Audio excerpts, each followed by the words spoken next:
this is Jyoti from Daksh Academy Ladwa, and in this class we will discuss about the Piaget's cognitive development theory. ठीक है, पियाजे की संज्ञानात्मक विकास theory के बारे में हम पढ़ रहे थे.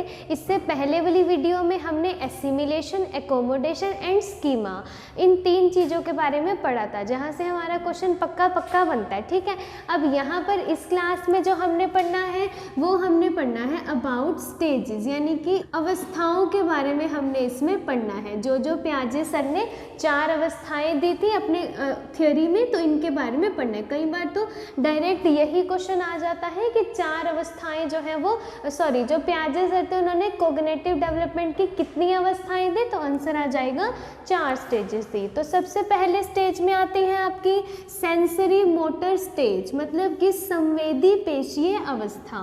ठीक है, जो संवेदी पेशीय अवस्था, नाम से ही क्लियर हो रहा है कि सेंसरी मतलब कि किस चीज़ पर बेस्ड होगी, आपके सेंसेस पर बेस्ड होगी, मतलब कि इंद्रियों पर बेस्ड होगी. इसमें पूछा जाता है कितनी एज तक के बच्चे आएंगे, तो याद रखेंगे 0 से लेके 2 साल, बर्थ से लेके 2 साल तक के बच्चे जो है कैसे सीखते हैं, अपनी सेंसेस से सीखते हैं, क्योंकि उनको बोलना तो आता नहीं है. ठीक है, ना ही उनको लिखना आता, तो वो अपने सेंसेस से, अपने रिफ्लेक्स एक्शन से, सहज क्रियाओं से, कि उनको भूख लगी है तो वो रोने लग जाते हैं, उनको कुछ चाहिए तो रोने लग जाते हैं, कुछ चीज़ देख के अच्छा लगता है तो हंसने लग जाते हैं. तो ये जितनी भी मतलब फीलिंग्स हैं, जितने भी इमोशंस हैं, जो भी सेंसेस हैं, बच्चा उनसे सीखता है. अगर वो रोते हैं तो उसकी मदर को भी पता लग जाता है कि इसको भूख लगी है, तो सेंसेस से, रिफ्लेक्स एक्शन से बच्चा सीखता है.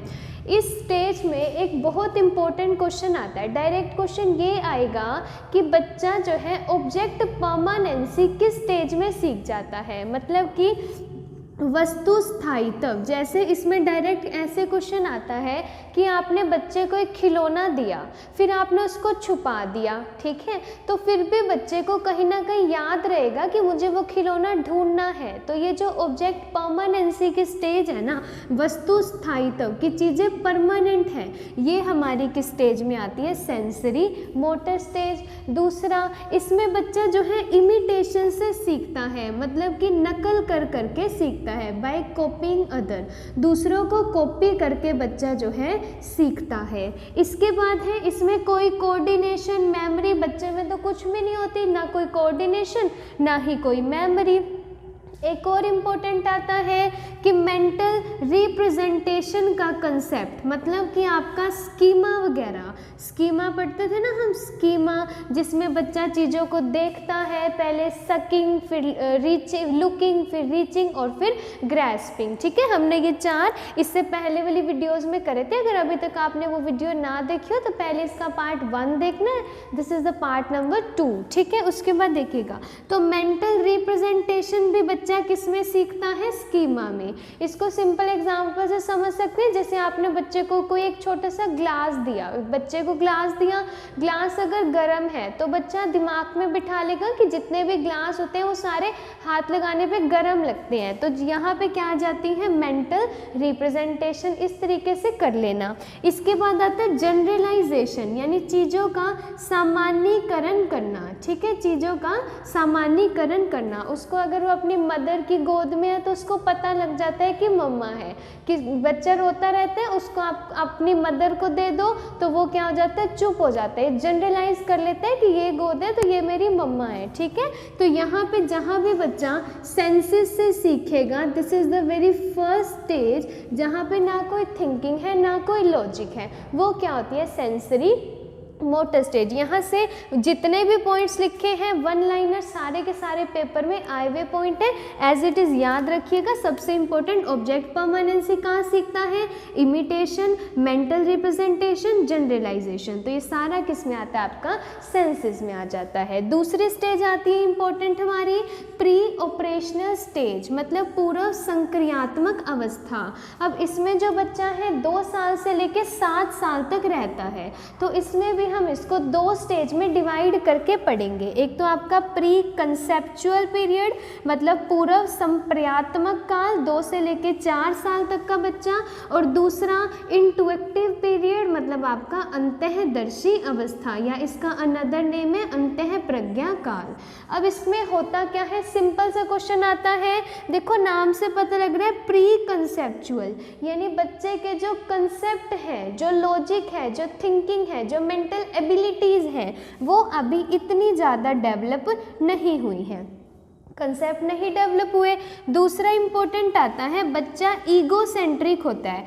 ईगोसेंट्रिक का मतलब है कि बच्चा ये सोचता है कि सारी दुनिया मेरे इर्द गिर्द घूमती रहती है। क्या सोचता है कि सारी दुनिया मेरे इर्द गिर्द घूमती रहती हैं। जैसे आपने देखा होगा जो 2 से 4 साल तक के बच्चे होते हैं, अगर उनको कह दे कि नहीं ये मेरी मम्मा है तो चिढ़ जाते कि नहीं ये मेरी मम्मा है, आप इनको क्यों हाथ लगा रहे हो। तो ये सारे बच्चे क्या होते हैं, ईगोसेंट्रिक। उनमें क्या होती है, बहुत ज़्यादा अहम की भावना होती है कि सारी दुनिया मेरे इर्द गिर्द है।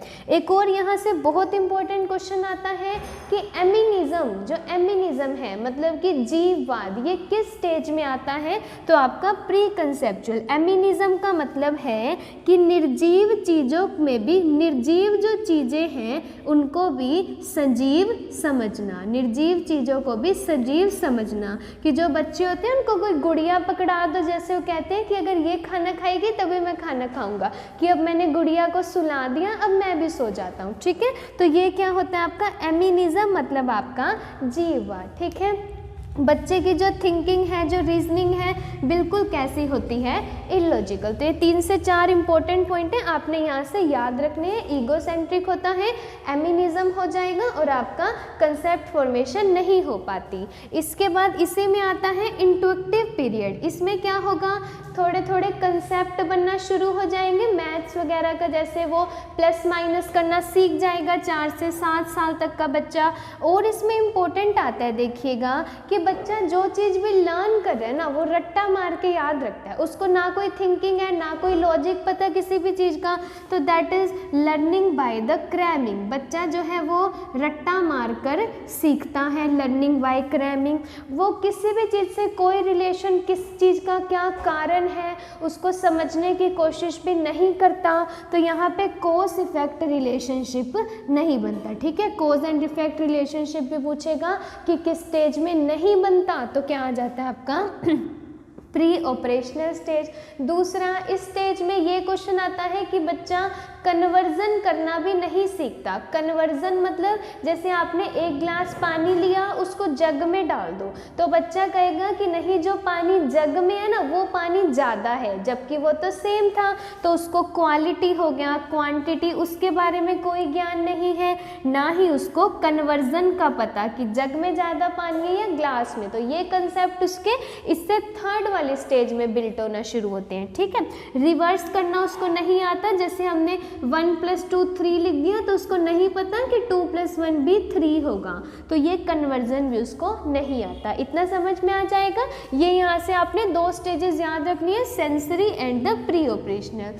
3rd स्टेज इसमें हम पढ़ते हैं concrete operational and formal operational, ठीक है। चलिएगा नेक्स्ट यहाँ से हम पढ़ते हैं अबाउट स्टेज नंबर 3। तो स्टेज 3 होती है कॉन्क्रीट ऑपरेशनल स्टेज, स्थूल या फिर मूर्त संक्रियात्मक अवस्था। जो इससे पहले वाली हमने स्टेज पढ़ी है, ठीक है, उसी से आगे इसको कंपैरिजन करके पढ़ेंगे। वहाँ हमने पढ़ा था कि बच्चे की थिंकिंग, लॉजिक वगैरह बिल्कुल भी नहीं होता, लेकिन यहाँ क्या होता है, बच्चा लॉजिकली सोचना शुरू कर देता है। थिंकिंग लॉजिकली एक सिस्टमैटिक वे में चीज़ों को सोचना शुरू कर देता है। दूसरा, बच्चे में जो कंसेप्ट फॉर्मेशन है, कैसे चीज़ें होती हैं, वो थोड़ी थोड़ी बननी शुरू हो जाती हैं। बच्चा जो होता है क्लासिफिकेशन करना शुरू कर देता है। जैसे इससे पहले हमने पढ़ा था, अगर जैसे कोई बच्चा है वो किसी फीमेल को देखेगा तो वो समझेगा कि जितनी भी, या ऐसे सीखिएगा इसको कि किसी पशु को देखेगा, गाय को देखेगा देखेगा तो उसको आपने बता दिया कि कोई भी पशु है वो गाय है, तो वो जब भी किसी 4 पैरों वाले पशु को देखेगा तो उसको लगेगा कि ये गाय ही है। तो यहाँ पर बच्चा क्लासिफिकेशन करना सीख जाएगा कि नहीं 4 पैर वाली सिर्फ गाय ही नहीं है, वो भैंस बफेलो कुछ भी हो सकती है, तो वो क्लासिफिकेशन करना शुरू कर देता है। दूसरा, पहले वाले में क्या था, इससे पहली स्टेज में बच्चा ईगोसेंट्रिक था कि सारी दुनिया मेरे इर्द गिर्द है। यहाँ पर बच्चा इतना ज़्यादा ईगोसेंट्रिक नहीं रहता। उसके बाद बच्चे में क्या होती है, मूर्त या तार्किक चिंतन वहाँ पर शुरू हो जाता है। ठीक है, मूर्त या फिर तार्किक चिंतन मतलब चीज़ों को देखकर किस तरीके से सोचना है वो उसमें आ जाता है। बच्चे में क्या आ जाती है, समानता मतलब एनालॉजी की कैपेसिटी आ जाती है।